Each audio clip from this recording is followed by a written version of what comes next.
This Steve Jones Show podcast is now loading. The Steve Jones Show podcast is presented by Sunbury Motor Company, Purdy Insurance, and Brewers Outlet.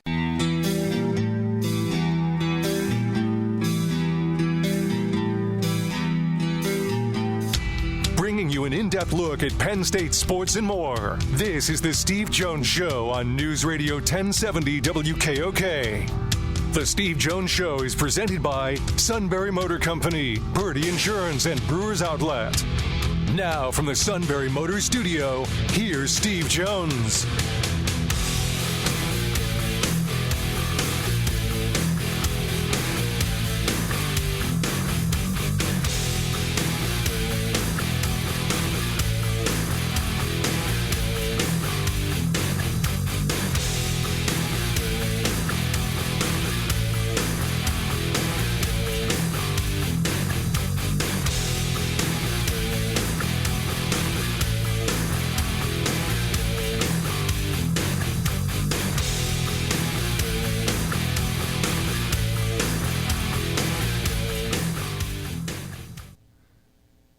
Hello, everybody. Welcome to the Steve Jones Show here on News Radio 1070 WKOK. Steve had the Coaches versus Cancer Classic this morning, so I'm assuming he's running a bit late from that. I believe they were teeing off a little early this morning, so I'm a little surprised. But so we talked a little bit about Mark Wogrenrich is going to join the show from SI.com to talk a little Penn State football at 1:35. We'll see if the King joins us at 2:35 this afternoon. It sounds like it was a good possibility. Next week we'll have Ryan Snyder to talk a little Penn State recruiting. That's probably coming along a little bit in the middle of the week. Don't quite have that nailed down yet. What's going on? Looks like we're going to have a Game 6 in the Pacers and the Knicks. Knicks finally figured something out defensively last night and did a good job on the Pacers.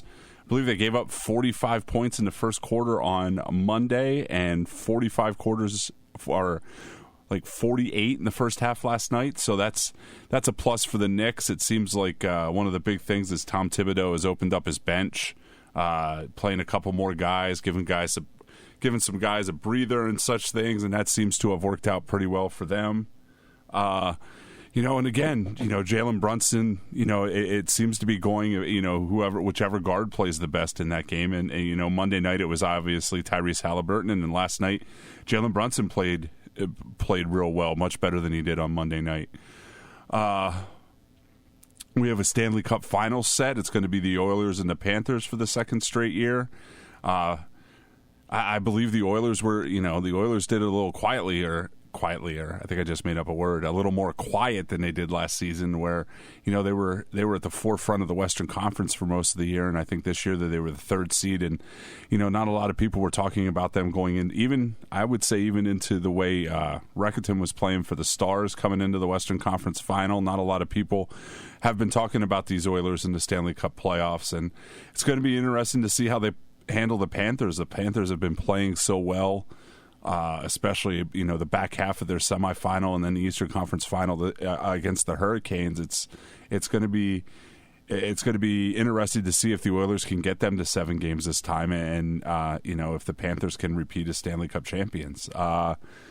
Let's see. Philly split a doubleheader yesterday with the Braves. Ended up taking 2 of 3 from the Braves.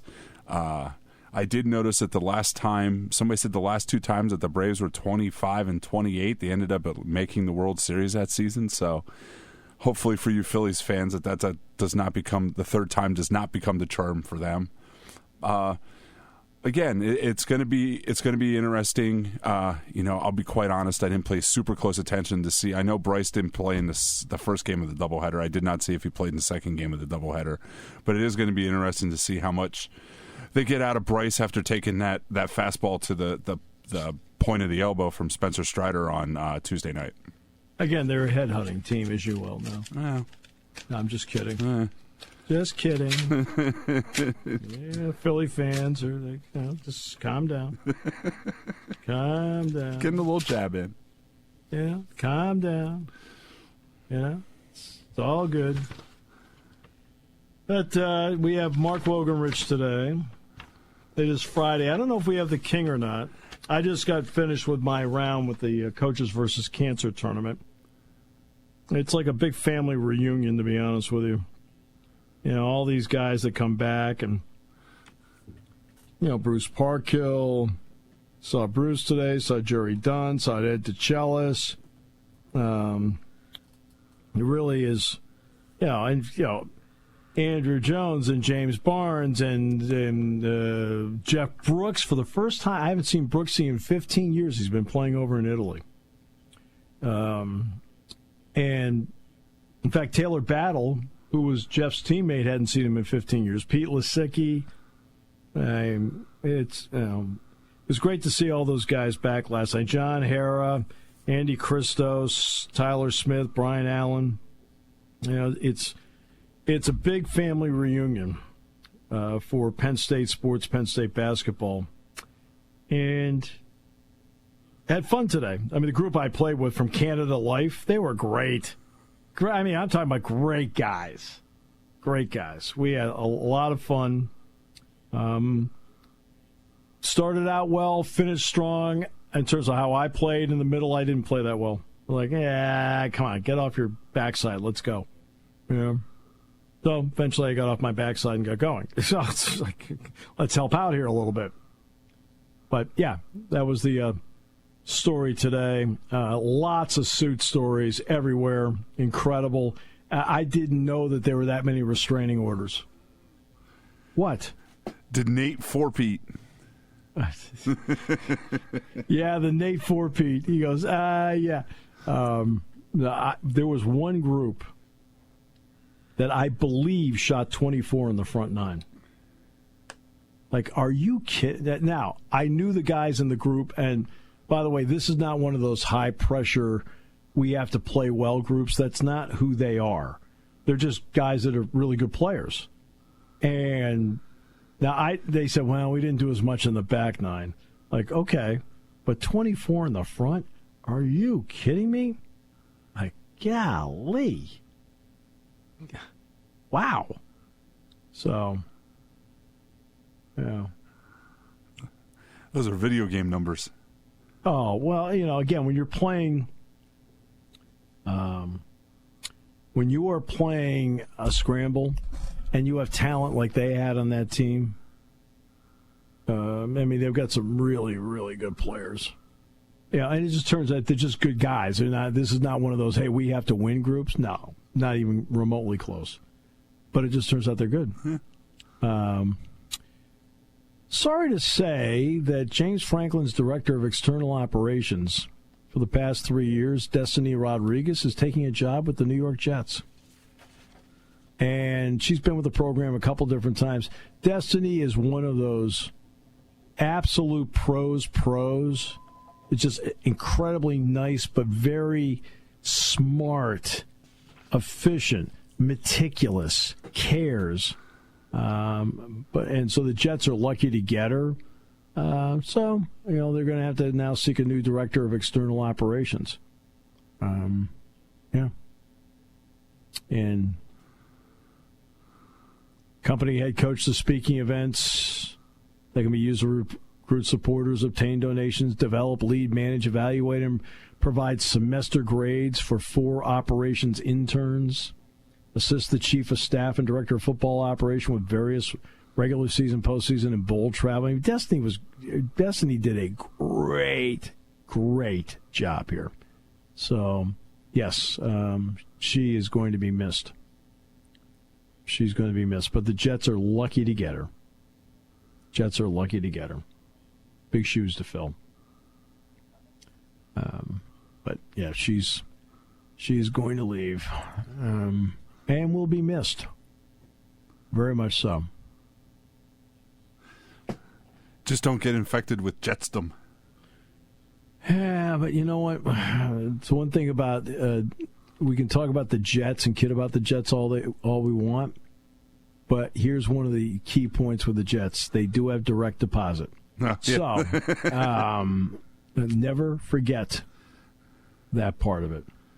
But hey. Destiny is a classy pros pro. All right. So, well, you know, it cures jetsdom, don't you? Competency. Oh, it's just so low. It's just low. I mean, even for you, that's low. Yeah. But, yeah. So I saw that, and I was like, it's too bad. Now, obviously, what do I want? I want the best for Destiny. You know, again, she's spectacular, special. All right. The Stanley Cup final is set, and it looks very familiar. Oh, it's last year's final, the one that went 7 games, the Florida Panthers and the Edmonton Oilers. So, yeah. That should be quite a series, to be honest with you. Because you know what? Edmonton plays different now than they did 2 years ago, even a little bit last year. They have become a far more meticulous defensive team. A far more meticulous defensive team, Edmonton. I mean, Florida's just really good. We know that. You know, they're defending Stanley Cup champions. It's their 3rd straight Stanley Cup final. But Edmonton has been the team that had to make some changes, and they did. Going from freewheeling, offensive-minded all the time to now being a team that has become a far more meticulous defensive team. They play much better two-way hockey now. Much better. I feel like the Panthers are playing as well as they could be right now. That's Yes. going to be a tough one. Well, it is, and what helps is that for them, Brad Marchand has gone out, and he's played really, really well. I think it took a little bit for him to fit in. You know, which there's an adjustment for everybody. But now that he's healthy and playing great, which he is, I think it's made a big difference. I feel like he's one of those guys that if he's not on your team, you absolutely dislike, and I just wonder if it takes a little bit of time to kind of adjust to him on your team and realizing the reason you don't like him is he's really good too. Well, yeah, I mean, look, he's one of those guys that you're right. I think that if he's on your team, you love him. If he's on the opposing team, you just can't stand to play against him. He is a pain in the neck for other teams. No question. But that's been one, to go with Tkachuk, and Bobrovsky's a heck of a goaltender. I mean, Florida's a really solid, well-rounded team that played well all year. They aren't the President's Cup champion or anything like that. But they're just, every single time you play them. I mean, the first time I really sat back and looked at the Florida Panthers and said, this group is serious, is when they came in as an 8 seed and beat the number 1 seed Bruins in the opening round of the playoffs a few years ago. That, to me, was the sign like, hey, this team is pretty darn good. And now you see them playing, and, as Stanley Cup champions, they're really good. So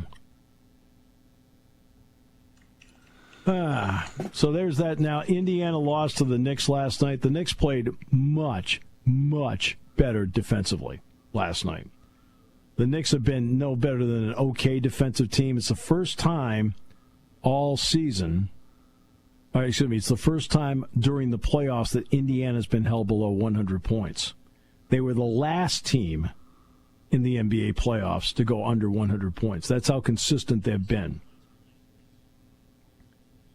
And he's Well,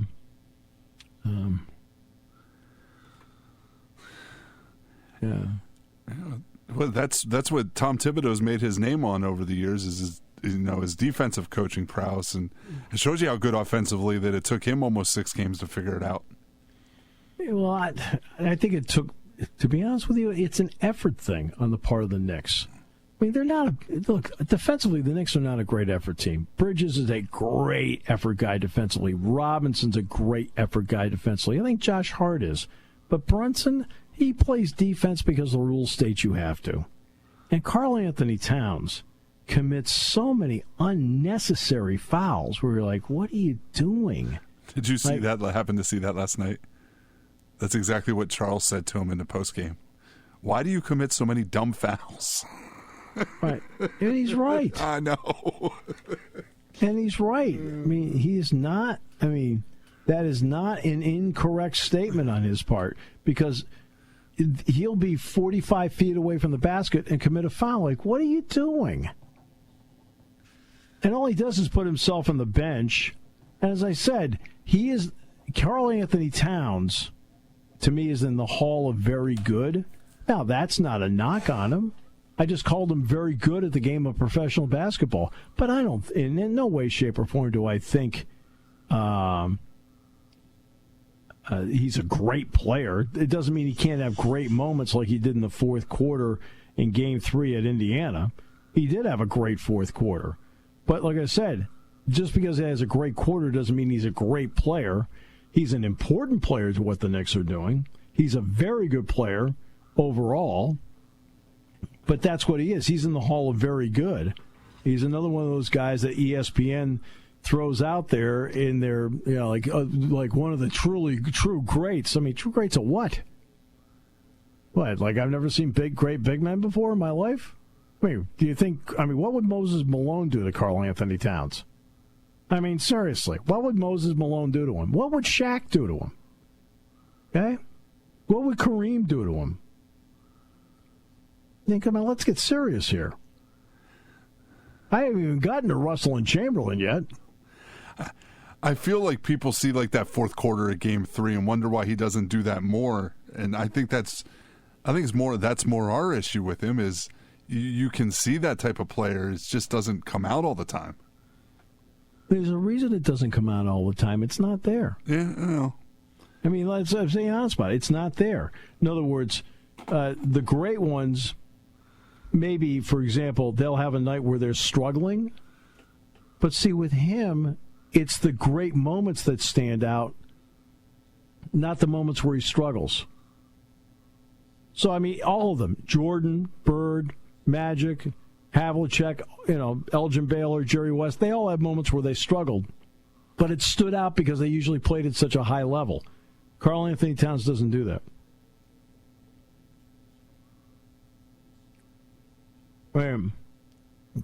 And then he has something he did in the fourth quarter at Indiana in Game 3. And you ask yourself, wow, that's incredible. Why doesn't he do that more? And I think he doesn't do it more because he's not capable of doing it more. And it's like the golfer that goes out there and suddenly gets on a roll and birdies 6 holes in a row. And then you look down and you see there's no major championships. Why? Well, because the no major championships is him. The 6 birdies in a row is the aberration.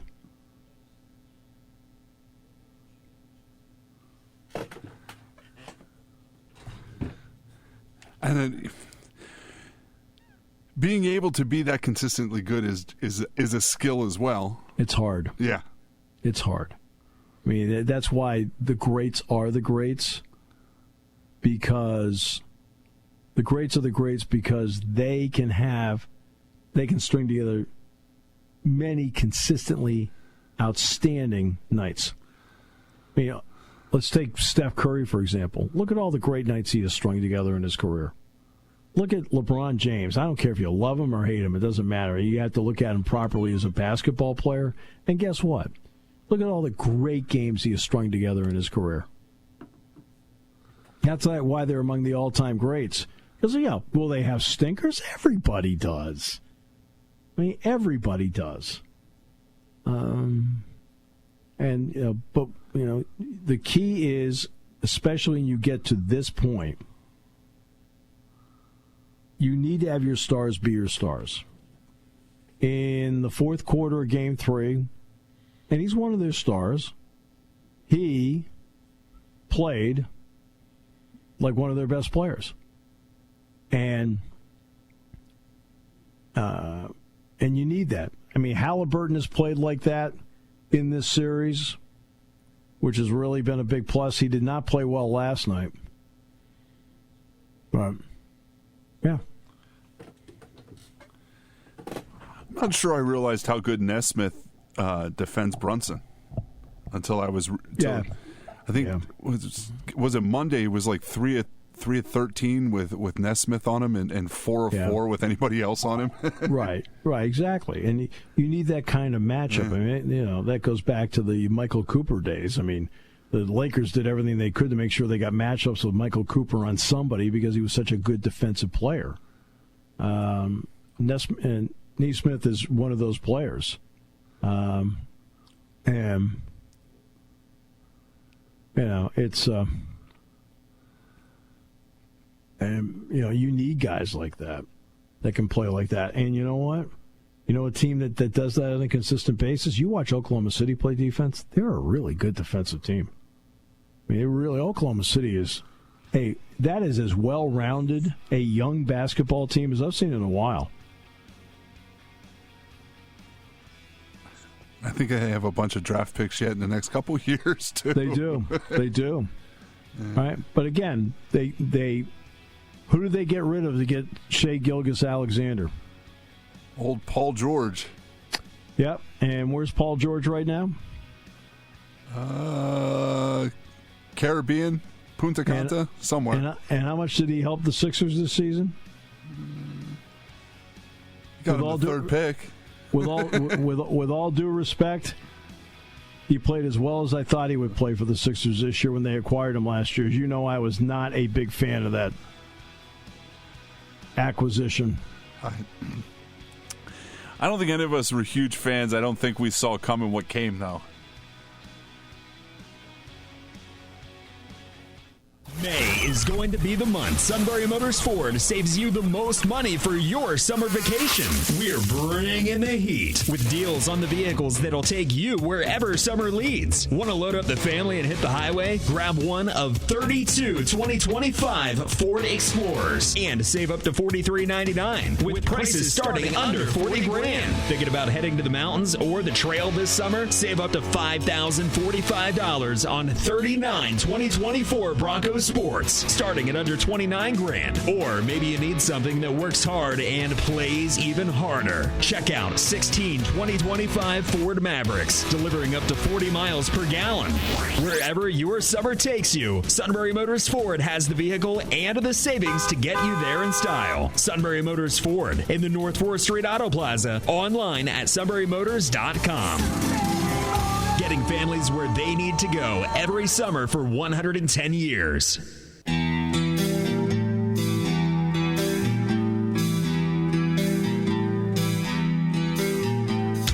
Bringing you an in-depth look at Penn State sports and more. This is the Steve Jones Show on News Radio 1070 WKOK. The Steve Jones Show is presented by Brewers Outlet, Sunbury Motor Company, and Purdy Insurance. Now, from the Sunbury Motor Studio, here's Steve Jones. And this half hour brought to you by our good friends at Purdy Insurance, Market Street in Sunbury. Go to purdyinsurance.com. Auto, home, life, business, boat, motorcycle, RV, Medicare products. They do a great job of making sure you're fully insured and doing everything they can to save you money. It's all from the pros at Purdy Insurance, Market Street in Sunbury. Go to purdyinsurance.com. We bring in now the outstanding Mark Wogrenrich. Sir, welcome back to the show. Great to have you with us. As always, appreciate it, Steve. Thanks so much.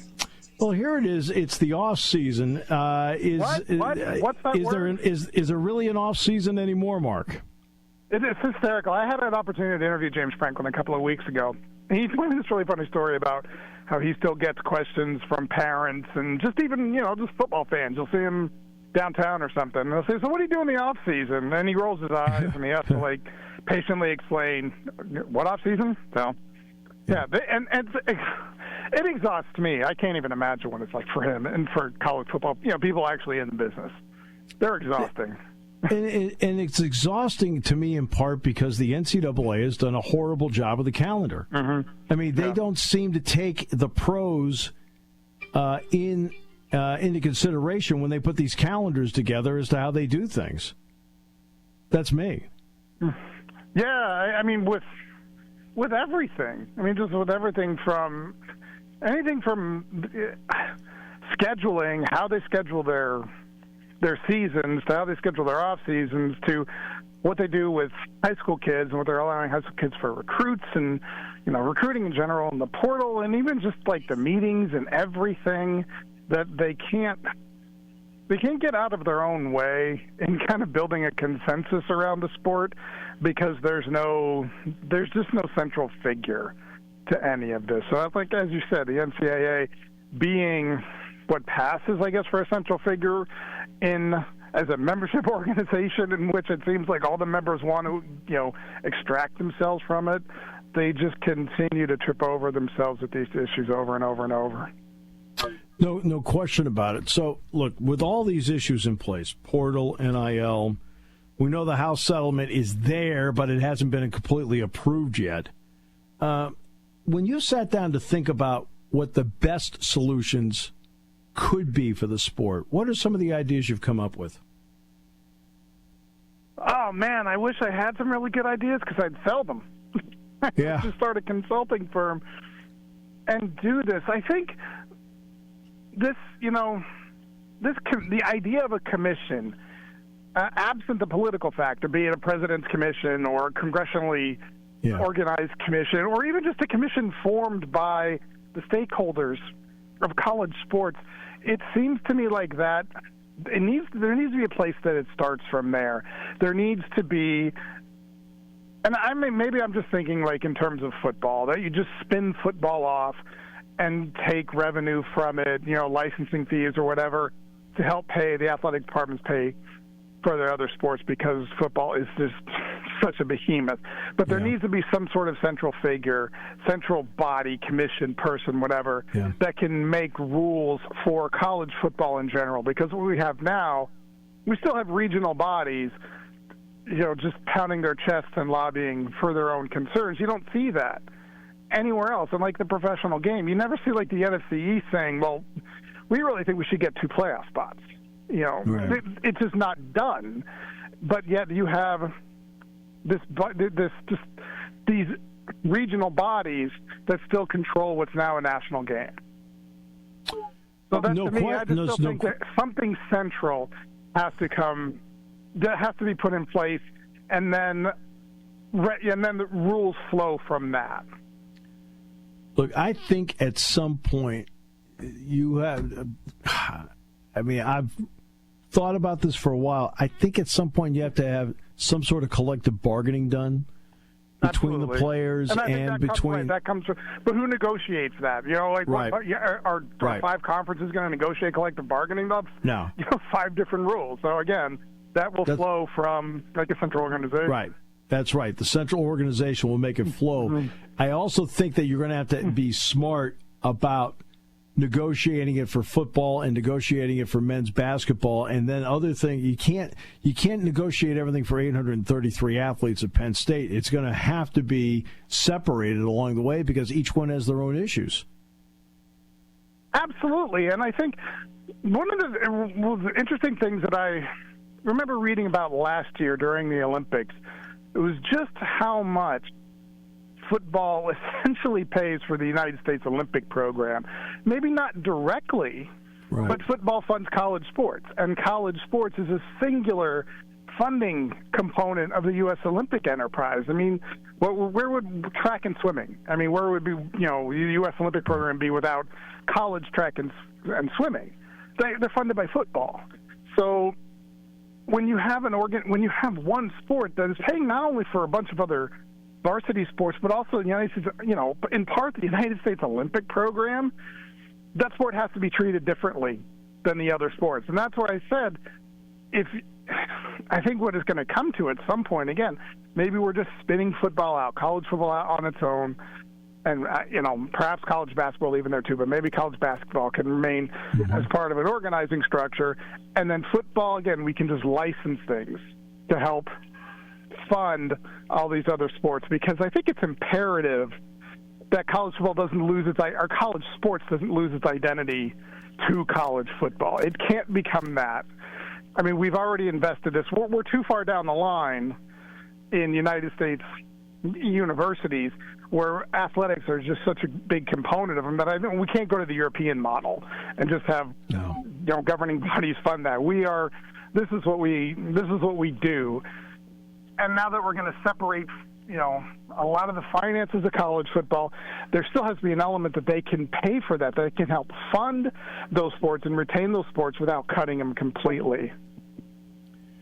Well, I mean, here's the statement that among statements that I don't think fans realize. I think they assume. But if you're assuming that Iowa women's basketball made money last year with Caitlin Clark in her senior season, you are wrong. Iowa women's basketball lost money last year with Caitlin Clark. Caitlin Clark made money. She made money, but the Iowa women's basketball program was in the red. Right. Penn State wrestling, as great as it is in the red.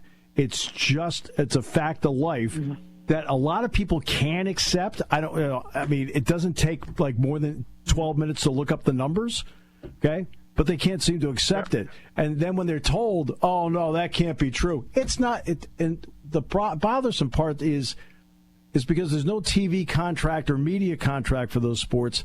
They aren't even close to making a profit. I mean, not even close. If they don't have football and to some extent men's basketball, they don't exist.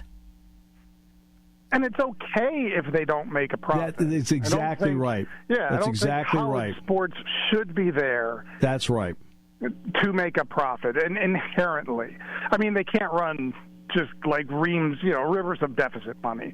That can't happen. You can't be $4 or $5 million under or whatever consistently and just expect the revenue, to be funded at consistent levels. And the sports cutting is going to come. Unfortunately, I think in programs that cannot afford the rev share over the next maybe 5 to 10 years, that's going to come. But there's a great argument about college sports being one of the. I mean, it's not to the level of like the GI Bill or anything like that. But college sports is it's an important avenue to college for a lot of athletes, for a lot of students. So to lose that aspect of it, that's going to diminish enrollment and all of that kind. There's the ripple effect because you're extracting football's payment, and that's why I say football still has to be responsible. Basketball still have to be responsible for some of this. The NCAA, the conferences have to be responsible for some of this. Television, the networks can be responsible for some of this. There is money there.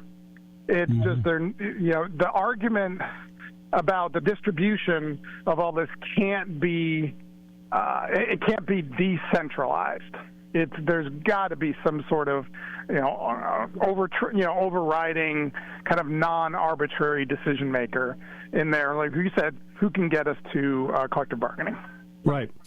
Brett Yormark came out today, the Big 12 commissioner, and said he reiterated his support for the 5+11 college football playoff model, which would be the 5 conference champions making it and 11 at-large teams. We know there's been the power play, especially by the Big Ten and to some point the SEC, about having 4 automatic qualifiers each. What's been your thought about that? Again, that's so tribal because it's the SEC is there. Greg Sankey had his PowerPoint where he said that. Wherever he got the old BCS, I didn't realize the BCS formulas were coming back because he brought up the Massey rankings and strength of record and all these sorts of things. I was like, great, cool, the BCS is back. Awesome, I loved it. But how the SEC over the last 5 years or 10 years or whatever the data states that they don't have their strength of record is better than every. That's all fine and good. We can re-argue that Big Ten won 5-1 in bowl games against the SEC. So that's just this. like kind of pedantic arguments that keep going over and over and over again to the point that they, it comes back to me, they don't play the same number of conference games. That's where they have to start, and then the playoff format and on AQs and 5-11 or 5-4-3-2-1 or whatever the arguments are. Let's get everybody on the same schedule first. I think that's something that James Franklin has just hounded for how many years? Yeah. It was about the argument about conference games. I think simple little things like that can make, those are just, to me, they're better places to start than working backward from a playoff model that people can't agree on because they didn't agree on something before that. Right, exactly. When you look at last year, if you did 5 plus 11 last year, okay, you would have had 4 Big Ten teams in. 4 Big Ten teams would have made it, right? So there's your 4 right there. They just naturally made it. Notre Dame would have made it. And then from the SEC, you would have had 1, 2, 3. You would have had a minimum of 5 from the SEC and a 5 plus 11. Yeah, because you're looking at that 12, 13, 14, 15, 16 That's range. right. And how many SEC teams were there? Right, and you had there were so many there, right? Right, exactly. The ACC would have had 2, and the Big 12, they were on the border of 2, but the ACC would have had 3. Miami would have made it to go with SMU, Clemson, so the ACC would have had 3. The Big 12 would have had 1, and the SEC may have had 6 because Ole Miss, South Carolina, and Alabama probably all would have made it. Yeah. So just in a 5 plus 11, the SEC makes out fine. They wouldn't, even I think in a straight 16, just a 1 through 16 without automatic qualifiers, I think the SEC will be just fine, just because of reputation. I think even algorithms rate the SEC higher probably than any other conference.